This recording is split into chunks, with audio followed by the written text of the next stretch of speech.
মোহাম্মদ আপনাকে নিয়ে জান্নাতে যাব কন্যা সুবহানাল্লাহ। চাচা গো, আপনি আমার জন্য দুনিয়ার জমিনে কম কষ্ট করেন নাই, কম বকা শোনেন নাই। মক্কা নগরী যত কাফির লিডার মাতাওয়ালা ছিল তাদের সকলের বক্তব্য, তারা সকলে আপনাকে বকাবাধ্য করেছে। আবু জাহেল আপনাকে বলেছে, ওরে আবু তালেব, তোর ভাতিজা মোহাম্মদ আমাদের কুরাইশ বংশের চুনকারি লাগাচ্ছে, এই মোহাম্মদকে আমাদের হাতে উঠে দে। কিন্তু আপনি আবু তালেব এক বাক্যে বলে দিয়েছেন, ও আবু জাহেল, একবার বলছিস আর বলিস না, যদি আমার মোহাম্মদের দিকে তাকাস আমি তোদের গর্দানে রাখবো না, আমি তোদের হাত পা আমি কুপিয়ে আমি তোদেরকে টুকরা টুকরা করে ফেলবো। আল্লাহু আকবার। আবু তালেব আবু জাহেলকে ধমক দিয়ে বললেন, যা কর অসুবিধা নাই, কিন্তু আমার মোহাম্মদের দিকে তাকাইস না, আমার মোহাম্মদের দিকে ফুলের টোকাও দিস না। যদি আমার মোহাম্মদের একটা ফুলের টোকা পড়ে, আমি আবু তালেব বেঁচে থাকাকালীন আমার মোহাম্মদের গায়ের মধ্যে ফুলের টোকা লাগতে দিব না, বরং যে আমার মোহাম্মদকে অপমান করবে আমি তাকে দুনিয়ার জমিনে আর বাঁচতে দিব না। কন্যা সুবহানাল্লাহ।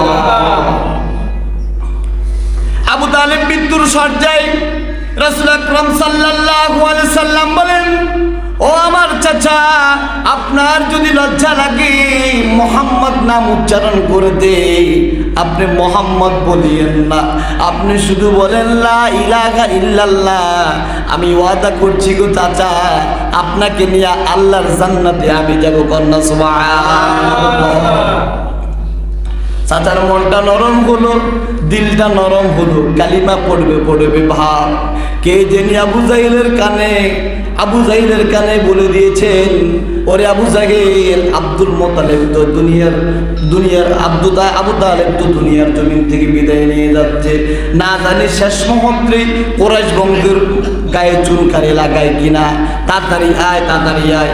আসিয়া দেখে মোহাম্মদ তার কিনারায় বসে রয়েছে, আর বলে, মোহাম্মদ তুমি কেন তার কিনারায় বসে গিয়েছো? ওরে আবু তালেব, তুই বুঝি মৃত্যু সজ্জায় গিয়া বুঝি আমাদের বাপদাদার ধর্মে চুনকারি লাগাবি? না রে আবু তালেব, বাপদাদার ধর্মে চুনকারি লাগাইস না, তুই দুনিয়ার জমিন থেকে যা, কিন্তু আমাদের বাপদাদার ধর্ম ছাড়িস না। আল্লাহু আকবার।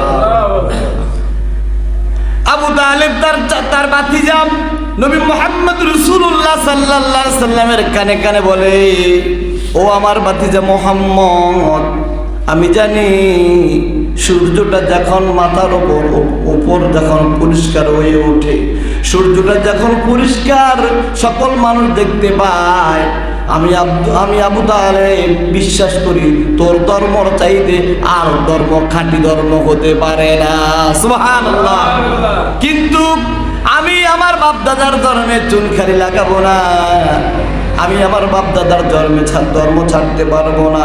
এই বলে যখন চুপ হয়ে গেলেন, আবু তালেব বললেন, আমার ভাতিজাকে তোরা দেখিস, কিন্তু নবী সাল্লাল্লাহু আলাইহি সাল্লামের দুইটা চোখের পানি ঝরে। ওগো আমার চাচা, তুমি একটা বার লা ইলাহা ইল্লাল্লাহ বলো, আমি আল্লাহর সাথে ঝগড়া করে তোমাকে জান্নাতে নিয়ে যাব। সুবহানাল্লাহ। আবু জাহেল পাহারাদার করে দিয়েছেন, আব্দুল মুত্তালিব যে কোন সময় ইন্তেকাল করতে পারে, দেখিস তোরা মোহাম্মদ না জানি তাকে কালমা পড়ায়, মোহাম্মদ যদি কালমা না পড়াইতে পারে মোহাম্মদকে সরিয়ে দাও, মোহাম্মদকে বিদায় করে দাও।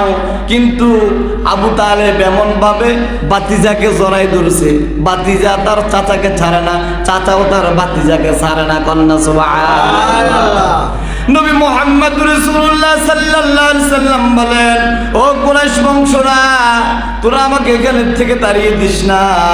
আমার চাচা আবু তালেব আমার জন্য অনেক কষ্ট করেছে, আমার চাচা আমার জন্য অনেক ঘাম জড়িয়েছেন, আমার চাচা আমাকে লালন পালন করেছেন, আমার চাচা আমার একটা গাইডিয়ান। তোরা আমাকে আমার চাচার সামনে থেকে যাইতে দিস না, আমি আমার চাচার কিনারায় বসবো। আমি চাই আমার চাচা আমার কোলে বসে দুনিয়ার জমিন থেকে বিদায় নেয়। আল্লাহু আকবার। আবু জাহেল বলল, ঠিক আছে, তোকে যাইতে দিব না, তোমাকে যাইতে দিব না, তবে একটা শর্ত আছে, তুমি আবু তালেবকে কালিমা পড়াতে পারবে না। আল্লাহু আকবার। রাসূলুল্লাহ সাল্লাল্লাহু আলাইহি সাল্লাম কাঁদতে কাঁদতে রাসূলুল্লাহ সাল্লাল্লাহু আলাইহি সাল্লামের চোখগুলো ডালিমের মতো লাল হয়ে গেল। আর চাচাও কাঁদে, ভাতিজাও কাঁদে। কাঁদতে কাঁদতে আবু তালেব দুনিয়ার জমিন থেকে বিদায় নিয়ে যাওয়ার। আল্লাহু আকবার। রাসূলুল্লাহ সাল্লাল্লাহু আলাইহি সাল্লাম একটা কারণ ছিল তার চাচার বিরহের কারণ। মেরাজের 3টা কারণের মধ্যে একটা কারণ হলো তার চাচা আবু তালেবের বিরহের কারণ। আবু তালেবের মৃত্যু রাসূল সহ্য করতে পারে নাই। এই আবু তালেবের 1 নাম্বার কারণ হলো তার মৃত্যুর কারণ।